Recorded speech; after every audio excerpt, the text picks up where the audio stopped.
Regardez cette image avec moi, regardez. Vous avez vu. Aujourd'hui, on va parler de la déchirure pendant l'accouchement. Plusieurs mamans m'ont écrit pour me dire, Tata La Rose, s'il te plaît, donne-nous l'astuce pour ne pas avoir de déchirure pendant l'accouchement. Il n'existe pas d'astuce magique pour ne pas avoir de déchirure pendant l'accouchement. Soyons clairs.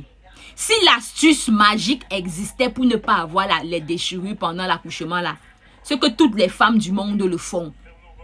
Parce que vous ne connaissez pas la douleur que ça fait d'avoir une épisiotomie. Vous ne connaissez pas la douleur que ça fait d'avoir une déchirure. Tu ne peux même plus faire popo tranquillement. Tu ne peux plus faire pipi tranquillement. Dès que tu veux faire pipi, tu es obligé de t'attraper comme ça. Tu veux t'asseoir, c'est tout un problème. Il n'existe pas d'astuce magique pour ne pas avoir de déchirure pendant l'accouchement. Pourquoi je le dis? Je le dis parce que chaque femme est différente. Vous avez compris? Il y a des femmes que leur corps obéissent facilement à l'accouchement par voie basse. Il y a des femmes que leur corps n'obéissent pas facilement par rapport à l'accouchement par voie basse. Vous comprenez? Mais comme c'est comme ça, les médecins, oui, parce que ce que je vous dis ici, c'est médical et je sais sur quoi je m'appuie.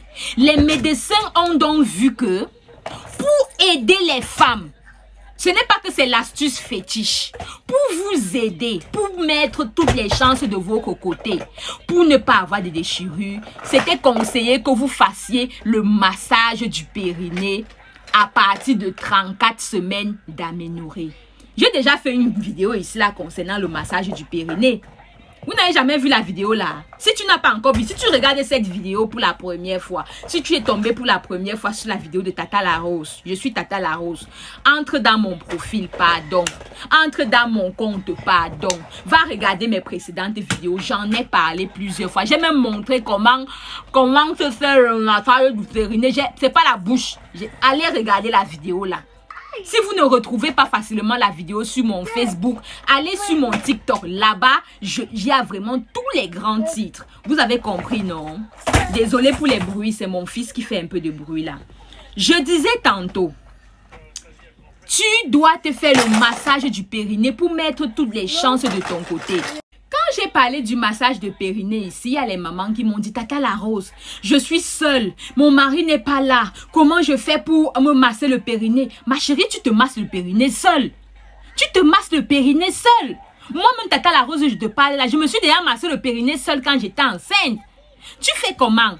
Puisque si ton mari est loin, tu ne vas pas lui demander de prendre le billet d'avion tout le temps pour venir te masser le périnée. Et il y a même souvent aussi ton mari est présent dans la maison.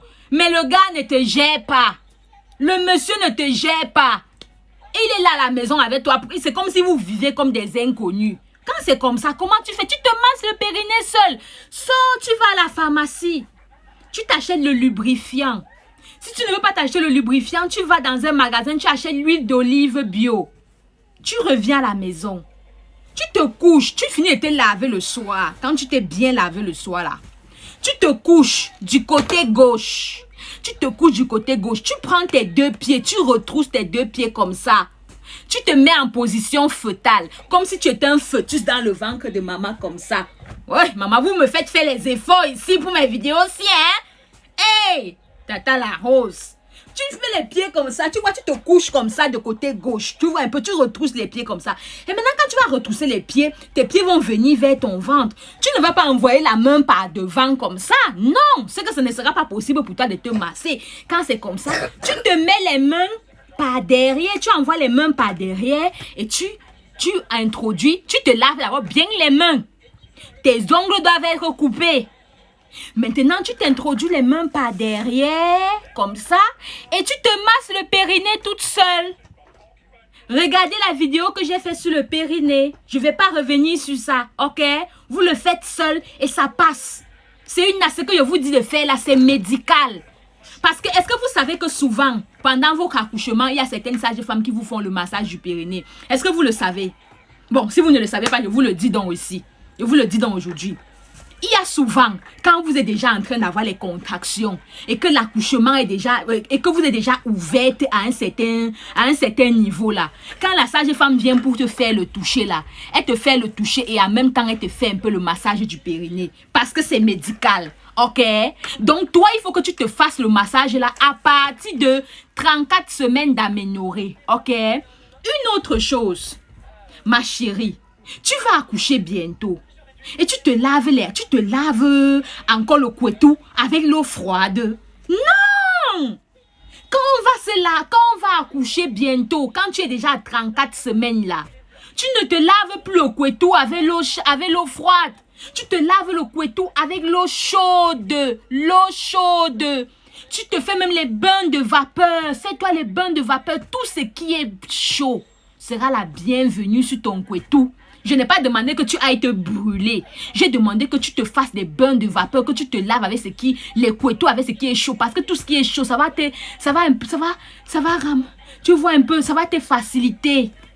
Est-ce que vous savez qu'il y a dans certains pays, en Europe, en Amérique, quand tu es en train d'accoucher, là où on encourage vraiment l'accouchement par voie basse, là où on encourage vraiment l'accouchement au temps de nos ancêtres, là, quand tu es en train d'accoucher, les sages-femmes, quand ils voient que ton périnée est un peu dur, que ça n'obéit pas là, ils partent, ils prennent la compresse, ils prennent un gant, ils plongent dans l'eau chaude comme ça, ils pressent, ils viennent, ils posent là-bas sur ton truc comme ça là, pour que, oui, ça aide. On ne se lave plus là-bas avec le truc chaud, froid. Non, plus de froid. Mais par contre, maintenant, quand tu accouches, quand tu as les déchirures, comment tu dois donc te comporter? Une femme qui vient d'accoucher qui a les déchirures, voici son meilleur ami. Le meilleur ami d'une femme qui vient d'accoucher qui a les déchirures, voici ça ici. L'oreiller.